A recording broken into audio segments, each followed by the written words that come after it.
விநாயகருக்கு 108 நாமாவளியால் அஷ்டோத்திர அர்ச்சனை. ஓம் விநாயகாய நமः, ஓம் விக்னராஜாய நமः, ஓம் கௌரிபுத்திராய நமः, ஓம் கணேஸ்வராய நமः, ஓம் ஸ்கந்தாக்ரஜாய நமः, ஓம் அவ்யயாய நமः, ஓம் பூதாய நமः, ஓம் தக்ஷாய நமः, ஓம் அத்தியக்ஷாய நமः, ஓம் துஜப்பிரியாய நமः, ஓம் அக்னிகர்வச்சிதே நமः, ஓம் இந்திரஸ்ரீப்பிரதாய நமः, ஓம் வாணிப்பிரதாயகாய நமः, ஓம் சர்வசித்திப்பிரதாய நமः, ஓம் சர்வதனயாய நமः, ஓம் சர்வாத்மகாய நமः, ஓம் சிருஷ்டிகர்த்தரே நமः, ஓம் தேவானி கார்த்திதாய நமः, ஓம் சிவாய நமः, ஓம் சித்திபுத்திப்பிரியாய நமः, ஓம் சாந்தாய நமः, ஓம் பிரம்மஜாரணே நமः, ஓம் கஜானனாய நமः, ஓம் துவைமாத்ரேயாய நமः, ஓம் முனிஸ்துத்யாய நமः, ஓம் பக்தவிக்ன விநாசனாய நமः, ஓம் ஏகதந்தாய நமः, ஓம் சதுர்பாகவே நமः, ஓம் சதுராய நமः, ஓம் சக்தி சம்யுதாய நமः, ஓம் லம்போதராய நமः, ஓம் சூர்பகர்ணாய நமः, ஓம் ஹரகே நமः, ஓம் பிரம்ம விதுத்தமாய நமः, ஓம் காவ்யாய நமः, ஓம் கிரகபதகே நமः, ஓம் காமினே நமः, ஓம் சோமசூர்யாக்னிலோச்சனாய நமः, ஓம் பாசாங்குசதராய நமः,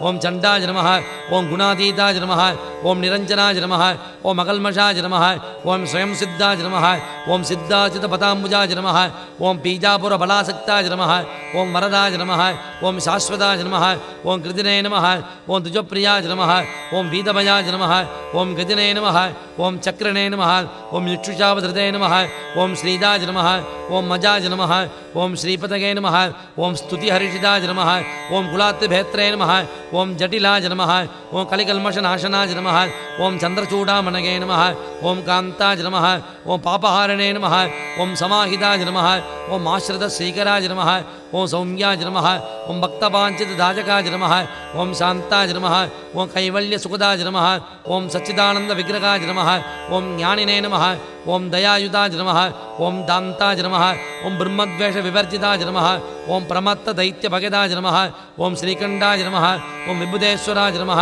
ஓம் ராமார்ச்சிதாய நமः, ஓம் வினகே நமः, ஓம் நாகயஜ்ஞோபவீதவதே நமः, ஓம் ஸ்தூலகண்டாய நமः, ஓம் ஸ்வயம் கர்த்ரே நமः, ஓம் சாமகோஷப்பிரியாய நமः, ஓம் பரஸ்மை நமः, ஓம் ஸ்தூலதுண்டாய நமः, ஓம் அக்ரண்யாய நமः, ஓம் தீராய நமः, ஓம் வாகீசாய நமः, ஓம் சித்திநாயகாய நமः, ஓம் துர்வாவில்வப்பிரியாய நமः, ஓம் அவ்யக்தமூர்த்தகே நமः, ஓம் அத்புதபூர்த்தகே நமः, ஓம் சைலேந்திர தனயோத்சங்க கேலனோசுக மானசாய நமः, ஓம் சங்கரோசங்க சதத கேலனோசுக மானசாய நமः, ஓம் சமஸ்த ஜகதாதாராய நமः, ஓம் மாயனே நமः, ஓம் மூஷிக வாகனாய நமः, ஓம் கிருஷ்டாய நமः, ஓம் துஷ்டாய நமः, ஓம் பிரசன்னாத்மனே நமः, ஓம் சர்வசத்யப்பிரதாயகாய நமः, ஓம் ஸ்ரீ மகாகணபதே நமः, ஓம் நானாவித அஷ்டோத்திர புஷ்பாணி சமர்ப்பயாமி.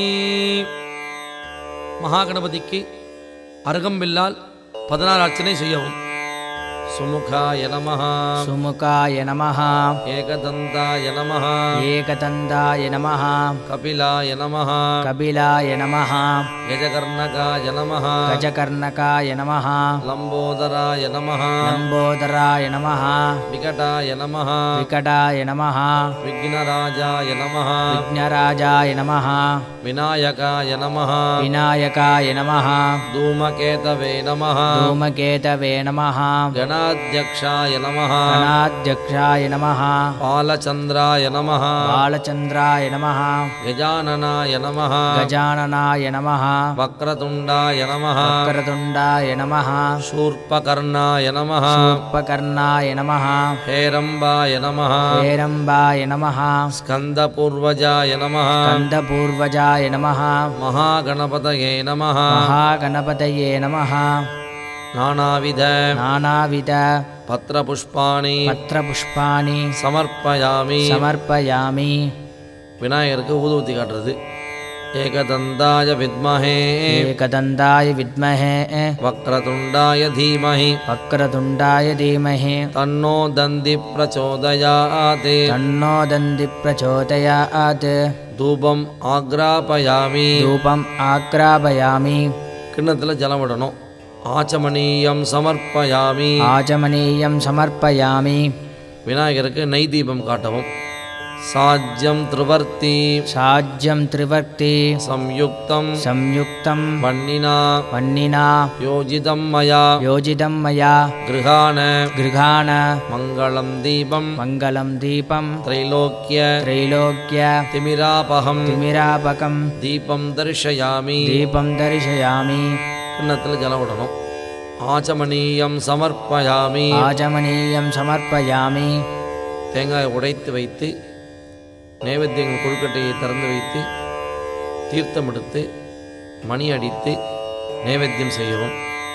பூர்புவஸ்ஸுவஹ பூர்புவஸ்ஸுவஹ தேவசவிதப்ரசுவா தேவசவிதப்ரசுவா சத்யம் त्वर्थेन சத்யம் त्वर्थेन பரிஷிஞ்சாமி. பரிஷிஞ்சாமி. கிண்ணத்தில் ஜலம் விடணும். அமிர்தோபஸ்தர நமசி. அமிர்தோபஸ்தர நமசி. அக்ஷதை புஷ்பம் கையில் வச்சுக்கணும். பிராணாய ஸ்வாஹா பிராணாய ஸ்வாஹா அபானாய ஸ்வாஹா அபானாய ஸ்வாஹா வியானாய ஸ்வாஹா வியானாய ஸ்வாஹா உதானாய ஸ்வாஹா உதானாய ஸ்வாஹா சமானாய ஸ்வாஹா சமானாய ஸ்வாஹா பிரம்மணே ஸ்வாஹா பிரம்மணே ஸ்வாஹா மகாகணபதயே நமः. மகாகணபதயே நமः. மோதகம் மோதகம் க்ஷீரம் க்ஷீரம் நாளிகேர நாளிகேர கண்டத்வயம் கண்டத்வயம் கதலீபலம் கதலீபலம் தாம்பூலம் தாம்பூலம் நிவேதயாமி. நிவேதயாமி. புஷ்பத்தை விநாயகர் மேல் அர்ச்சிக்கவும். பிறகு கிண்ணத்தில் ஜலம் விடவும். ஆச்சமனீயம் சமர்ப்பயாமி. ஆஜமனீயம் சமர்ப்பயாமி. கற்பூரம் ஏற்றி விநாயகருக்கு காண்பிக்கவும். நமோ விராதபதயே நமோ விராதபதயே நமோ கணபதயே நமோ கணபதயே நம பிரமதபதயே நம பிரமதபதயே நமஸ்தே அஸ்து நமஸ்தே அஸ்து லம்போதராய லம்போதராய ஏகதந்தாய ஏகதந்தாய விக்ன விநாசினே விக்ன விநாசினே சிவசுதாய சிவசுதாய ஸ்ரீ வரதமூர்த்தயே ஸ்ரீவரதமூர்த்தயே நமோ நமः. நமோ நமः. ஸ்ரீ மகாகணபதயே நமः. ஸ்ரீ மகாகணபதயே நமः. சமஸ்தாபராத சமஸ்தாபராத நிவர்த்தியர்த்தம் நிவர்த்தியர்த்தம் சர்வமங்கள சர்வமங்கல பிராப்தியர்த்தம் பிராப்தியர்த்தம் கற்பூர நீராஜனம் கற்பூர நீராஜனம் தரிசயாமி. தரிசயாமி. கற்பூரத்தை கீழே வச்சுட்டு கிண்ணத்தில் ஜலம் விடணும். ஆச்சமனீயம் சமர்ப்பயாமி. ஆஜமனீயம் சமர்ப்பயாமி. புஷ்பம் எடுத்து கற்பூரத்தை 3 முறை சுற்றி அந்த புஷ்பத்தை விநாயகர் மேல் அர்ச்சிக்கவும். திவ்ய ரக்ஷாந்தாரயாமி. திவ்ய ரக்ஷாந்தாரயாமி. புஷ்பாஞ்சலிம் சமர்ப்பயாமி. புஷ்பாஞ்சலிம் சமர்ப்பயாமி. கற்பூரத்தை ஒற்றி எல்லோருக்கும் காண்பிக்கவும். புஷ்பம் எடுத்து எல்லோருக்கும் கொடுத்து மந்திரம் முடிந்தவுடன் விநாயகர் மேல் அர்ச்சிக்கவும். யோபாம் புஷ்பம் வேதா புஷ்பவான் பிரஜாவான் பசுமான் பவதி. சந்திரமாவா அபாம் புஷ்பம் புஷ்பவான் பிரஜாவான் பசுமான் பவதி. ஏவம் வேதா யோபாமாயதனம் வேத ஆயதனவான் பவதி. அக்னிர்வா அபாமாயதனம் ஆயதனவான் பவதி. யோ அக்னேராயதனம் வேதா ஆயதனவான் பவதி. ஆபோ வா அக்னேராயதனம் ஆயதனவான் பவதி. ஏவம் வேதா யோபாமாயதனம் வேத ஆயதனவான் பவதி. வாயுர்வா அபாமாயதனம் ஆயதனவான் பவதி. யோ வாயோராயதனம் வேதா ஆயதனவான் பவதி. ஆபோ வி வாயோராயதனம் ஆயதனவான் பவதி.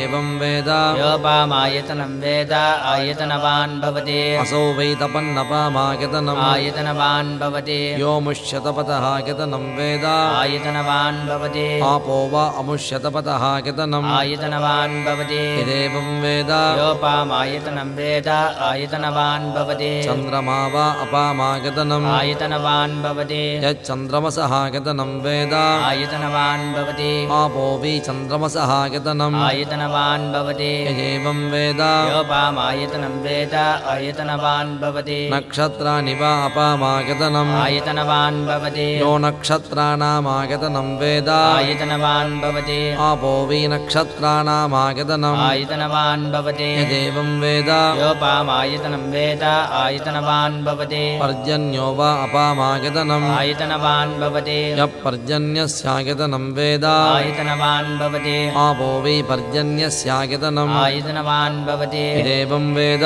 யோபாமாயதனம் வேத आयतनवान् भवति संवत्सरो वापामायतनो आयतनवान् भवति यः संवत्सरस्यायतनं वेद आयतनवान् भवति आपो वै संवत्सरस्यायतनो आयतनवान् भवति एवं वेद योऽप्सनावं प्रतिष्ठतां वेद प्रत्येव तिष्ठति राजाधिराजाय पृथग्यसागिने नमो वयं वै श्रवणाय कुर्महे समे कामान् कामकामाय मह्यं कामेश्वरो वै श्रवणो ददातु कुबेराय वै श्रवणाय महाराजाय नमः श्रीमहागणपतये नमः श्रीमहागणपतये नमः वेदोक्त मन्त्रपुष्पाञ्जलिं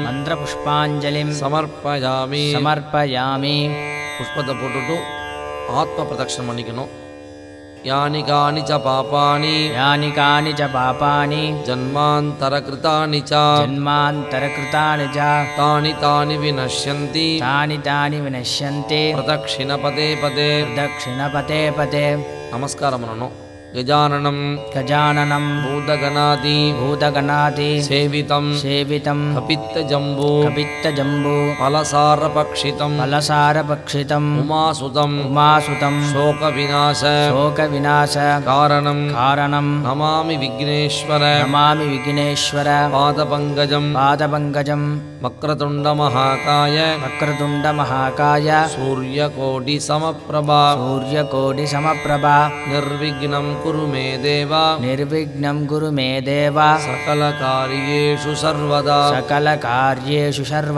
अनन्तकोटि प्रदक्षिणे नमस्कारान् समर्पयामि उक्कांदु पुष्पताल अर्चना பண்ணணும் छत्रं समर्पयामि चामरं समर्पयामि व्यजनं समर्पयामि गीतं समर्पयामि वाद्यं समर्पयामि नाट्यं समर्पयामि आन्दोलिकां समर्पयामि समस्त राजोपचार देवोपचार षोडशोपचार पूजान समर्पयामि கையில் அட்சதையும் புஷ்பமும் எடுத்துட்டு தீர்த்தம் விட்டுண்டு மந்திரம் முடிஞ்ச உடனே விநாயகர்கிட்ட விட்டுடணும் अनया पूजया सर्वं श्री महागणपति प्रीयताम् ओम तत्सत् ब्रह्मार्पणमस्तु விநாயகர் புஷ்பத்தை எடுத்து கண்ணில் ஊத்திண்டு எல்லாருக்கும் கொடுக்கறது गणपति प्रसाद सिद्धिरस्तु